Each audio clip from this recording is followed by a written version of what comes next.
Alright, this is the third video for chapter 22.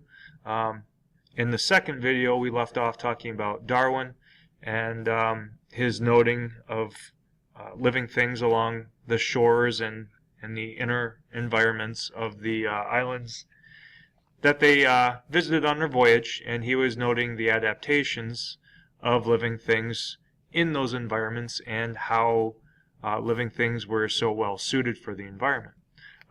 Once again, environment is more than just the vegetation around you. Environment includes the weather, the heat, the amount of humidity, precipitation, how much wind is in a particular area. So there's a lot of things, and living things were all perfectly suited for all of that, as well as for the other living things around it. So they all kind of played nice with one another, so to speak.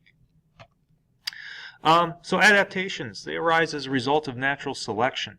Now keep in mind, in order for something to be inherited by a child, it has to be passed to that child from the parent via DNA. So traits that are caused by DNA, there's variation. For example, hair color. There's variation of hair color. So if brown hair has an advantage over blonde hair, then brown-haired individuals are going to survive a little bit better. They're going to be able to produce more offspring in theory because they're living longer, meaning that the next generation will have more individuals with that brown hair. And this is defined as fitness, the ability of something to survive in its environment and reproduce. So you'll hear me talk about high levels of fitness and low levels of fitness, and that's exactly what I'm talking to. Able to survive and reproduce. So Darwin, he started to group things together based on shared characteristics as well, kind of like Linnaeus, but he was putting his more in the form of family trees to show relationships. So here, of all these organisms, once again, based on shared physical characteristics, only 5 happen to be alive today. These guys, and then these 3 on the end. They're linked to one another, and these extinct organisms, by using fossils. So we're using the fossils of these guys, looking for commonalities between today's things so we can construct these maps. This was Darwin's idea of descent with modification, that current living things, the 5 that we talked about, are the descendants of extinct life, and they've changed over the course of time by the environments that influence adaptations that are best suited for the particular environment that they live in. This results in modification over the species, over a very long period of time. On a side note, kind of an interesting idea that I stumbled across was that of all the living things that have ever lived, 99% of those living things are now extinct. And on our planet today, there's about, I want to say 2 million identified life forms. So out of 2 million, that's only 1% of all living things that we have kind of discovered. The rest, 99%, are extinct. Looking at natural selection and artificial selection. Artificial selection is one of the things that got Darwin and other people interested in the idea of evolution thinking was artificial selection, which more or less was observed in the self-breeding of animals based on what humans wanted the offspring to look like. For example, back in the day where there was a lot of farming, you wanted something as strong as a horse to pull your plows, but maybe another part of an animal that's a little bit smaller because it's less you would have to feed it, like a donkey, and you would have people breed those 2 organisms together, the horse and the donkey, to create a mule.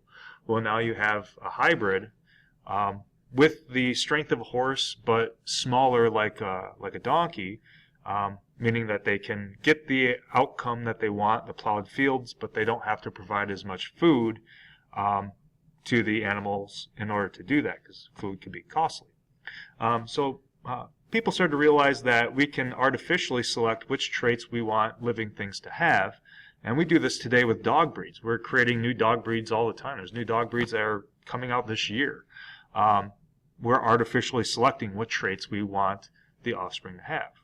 So Darwin and other evolutionary scientists started to realize this, and they started to think, well, maybe this is happening out in nature as well, but it's not us humans selecting which traits are favored or desired.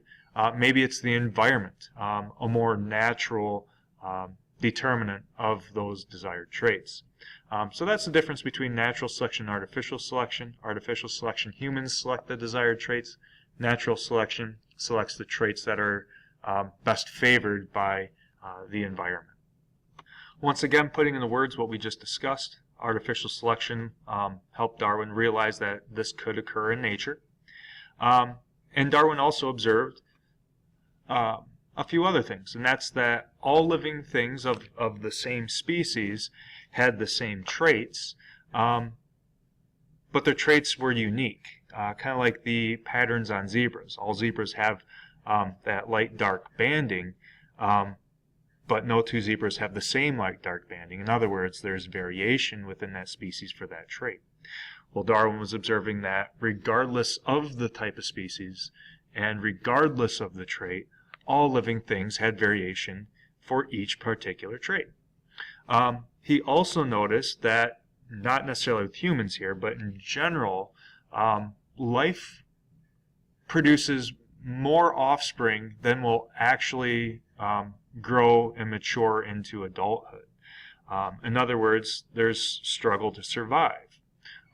We see this going on very commonly with plants. You have a plant that produces how many seeds, and how many of those seeds actually will grow into a new plant.